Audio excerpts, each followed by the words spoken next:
dyan sa Villamora Air Base.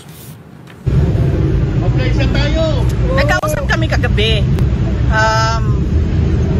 And it was okay naman. Sabi niya lagi, idaan lang sa legal. Idaan lang sa legal. Yun ang sabi niya. Kaya yung discussions din namin, legal lang. Ma'am, sa tingin niyo ma'am, babaliktad ma'am? Kumusta yung kalusugan niya? Anong napag-usapan niya about this? Oh, yan ang hindi ko alam kasi kung ano yung kanyang mga gamot, ano yung kanyang mga health conditions. Ang pagkakaalam ko meron talaga siyang mga health conditions kaya siya may nurse na kasama lagi. And then meron siyang mga gamot at meron siyang mga gadget na kailangan na kasama niya lagi din. Ang pagkakarinig ko kanina mataas yung sobrang taas ng blood sugar niya, kaya nag-insulin sila. Ma'am, how true are the reports na nangingi daw po ng asylum si former President Duterte sa China but was denied by... Wala. I was there in Hong Kong. Wala siyang kausap from the Chinese government. And in fact, sabi niya, kung maalala niyo, 4 p.m. yung flight niya sa Cathay Pacific, di ba? Sabi niya, agahan natin ng 7 a.m. Para makabalik na ako sa Pilipinas. That was willingly surrendering himself to the jurisdiction of Philippine authorities, not the ICC. Ma'am, habang lumalapit yung eleksyon, ma'am, tumitindi yung personal na panggigipit. Sa tingin niyo, babaliktad din po ang lahat? Kaya nga sinasabi ko kanina, sir, nandyan yung tao. I mean, tagalin man nila si former President Duterte sa equation, sa midterm elections, nandyan yung taong bayan at lumalakas yung block voting ng PDP 9 candidates. Pero sinasabi ko sa inyo kanina, mag-ingat kayo sa election cheating. Matindi ito. Ma'am, do you consider din po ba, ma'am? Since tapos na po yung alliance with President Marcos, may we know kung meron bang discussion before, during the campaign, tungkol dito sa ganitong issue na to? Kung you ask President Marcos, meron bang promise or not endorsement over? About the ICC? Yes. No, we did not discuss anything about the Were there ICC. discussions before this? No, with President Marcos, no. There were no discussions with President Marcos except that I wrote him a letter and then he replied regarding the ICC and that there will be no cooperation with the ICC and we will release that letter. Ma'am, bukod kay ESP Caldea, sino ba kasama niyo sa plane? Ako hindi ko alam. Sorry. Alam ko lang yung mga hindi nakasama sa plane, yung nasa labas. Kasama si Kitty. Nandoon si Kitty sa labas. Yes. And the common law kayo nasa labas. Yes, si Hanilet nandoon din sa labas. Ma'am, how are you feeling na? Ma'am, nakasama? I'm okay. Ano lang ako, kulang sa tulog dahil nagbiyahe kami kanina. Pero kumain ako kanina, huwag kayo mag-alala. Hindi iinit ang ulo ko. As Vice President, di ba pinapayagan makapasok? Parang kung nagagawa yung supposed to have power here. Wala tayong magawa kung susunod sila sa yung Philippine National Police, kung susunod sila sa illegal na mga orders, wala tayong magagawa. Yun yung desisyon ng Philippine National Police. Mag-implement sila ng illegal orders. That's what they did with Yusek Zulaika Lopez. So it's not surprising that it is happening now. Ma'am, may mga balita na kayo daw po, dinadawit po kayo dito po sa issue ng ICC. Sa tingin niyo, ma'am, baka kayo na po ang next na puntirin, abilis? Oo, sinabihan ako ng nanay ko. Sabi niya, mag-ingat ka dahil ikaw ang susunod. Handa na, ma'am? Anong handa? Kung maghahanda na harapin, handa na para malampasan, mapagtagumpayan. Iniisip ko lang ang gastos sa abogado. Magastos kasi ang mga abogado. So yan lang naman yung concern natin sa ngayon. But so far, napaghandaan din naman yung gastos para sa mga abogado. Okay lang. Yes, my mother warned me about me as the next target for the ICC. Ma'am, ba't di ka lang kayo magkasalutuin ng Pangulo? Parang pinapalayo ko ba niya sa circle na huwag ka na idamay ng pamumulitik? Hindi. Kasi kami, kung napapansin nyo, kahit dati, hindi kami nagsasabay sa airplane. Silang mag-asawa or kaming mag-ama, hindi kami nagsasabay sa airplane. Kasi pag nahulog yung airplane, mauubos kami ng lahat. Kaya never kaming nagsasabay sa mga airplanes. Ma'am, nandito lang kami, ma'am. Kaya hindi rin ako makapagsabi sa loob na sasama ako sa airplane na yan. Ma'am, ito po nga private plane, ito po charter plane na pinagsakyan po kay PRRD.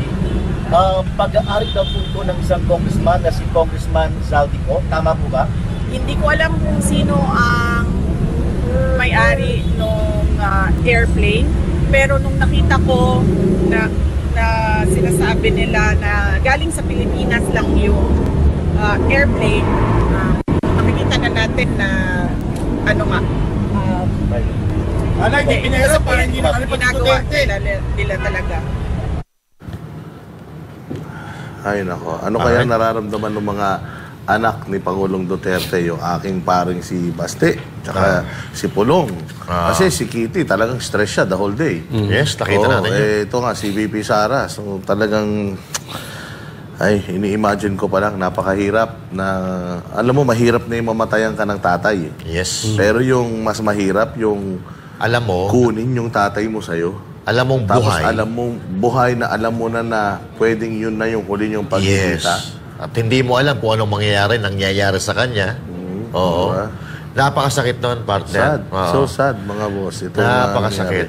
Kasi, pero kahit papaano, na-express natin yung ating sentimiento ngayong gabi na ito at naiparating natin sa kinaukulan yung ating mga reklamo, pero parang wala eh. Huwag tayong Ang matakot. hirap. Hindi ito Oo. sa mga kababayan natin. Ako lang.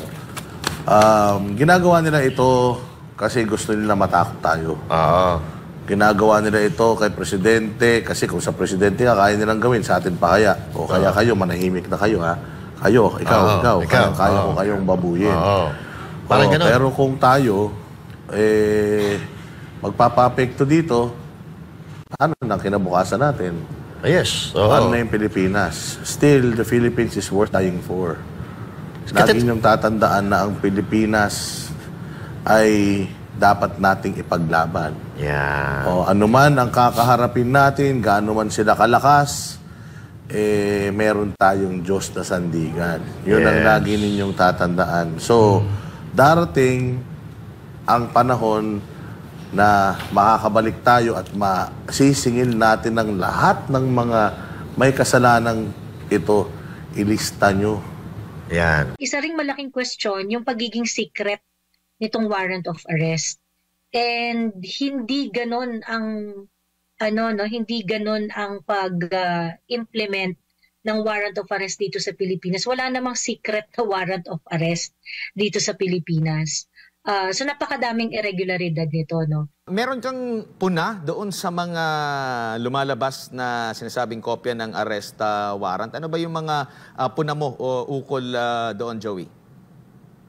Well, unang-una syempre yung nung lumabas kasi yung sinasabi nila na arrest warrant na nanggaling sa ICC.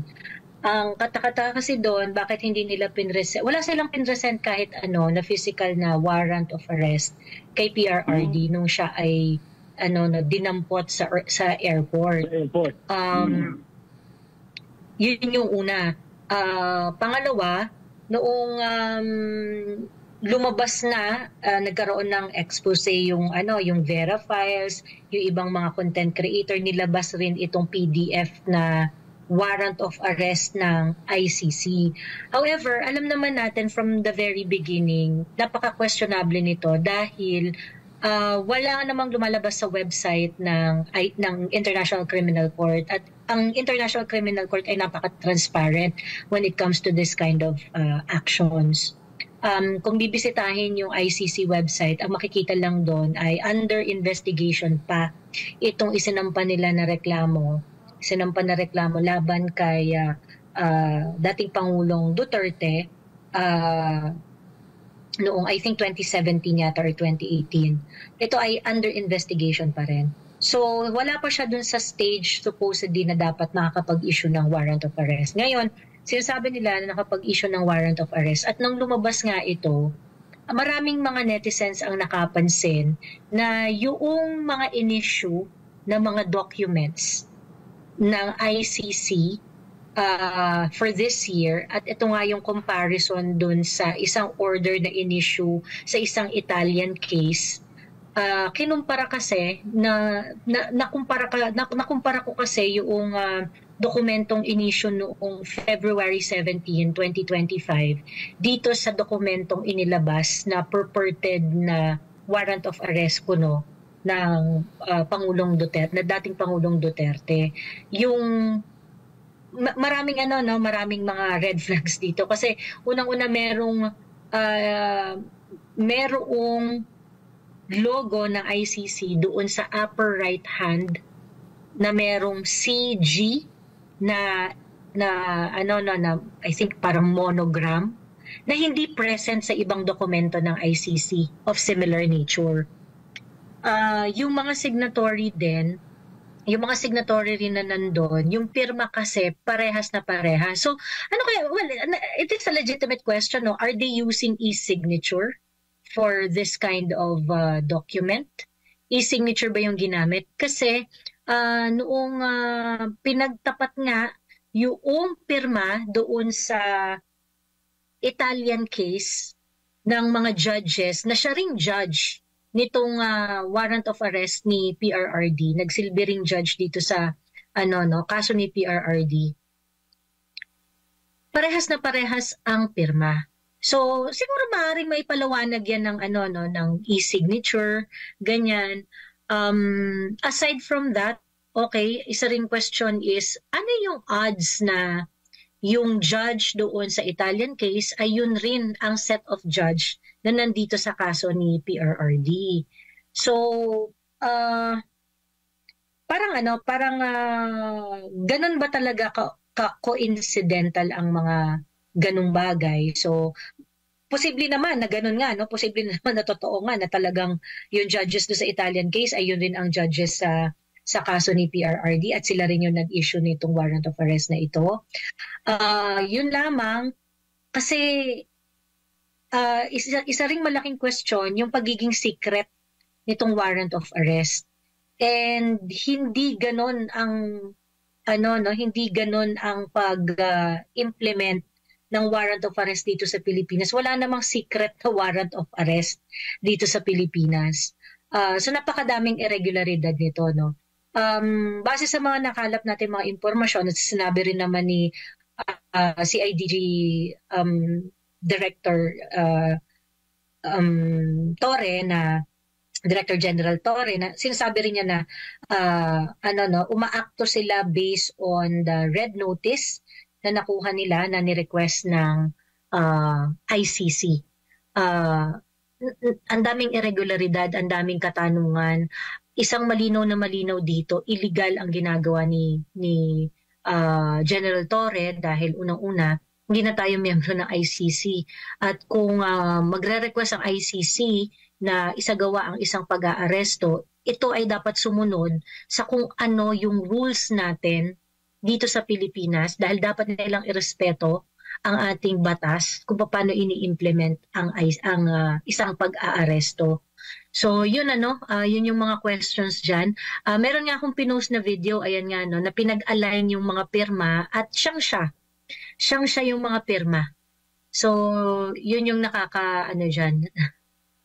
yun yung nakakaduda na may ganun pala, no? Talagang So kumbaga yung inalign ninyo, yung pirma na yun, meron silang prior na desisyon at same yung pirma dito sa sinasabing warrant ng ICC na implement ngayon. Yes, Admar, no? Same na same yung pirma. So, eto, pwede itong ma-explain na baka e-signature kasi. Baka e-signature yung ginamit, ganyan. Pero aside from that, kung makikita niyo yung top part ng document na the first page ng warrant of arrest ni PRRD. Ayan, kung ma-flash nyo yun, makakapunta kayo dun sa may bandang taas niya. I think to sa mga iba, nauna ko pang post, makikita ninyo na meron kasi, yung sa warrant of arrest ni PRRD, meron silang logo dun sa upper right portion ng dokumento.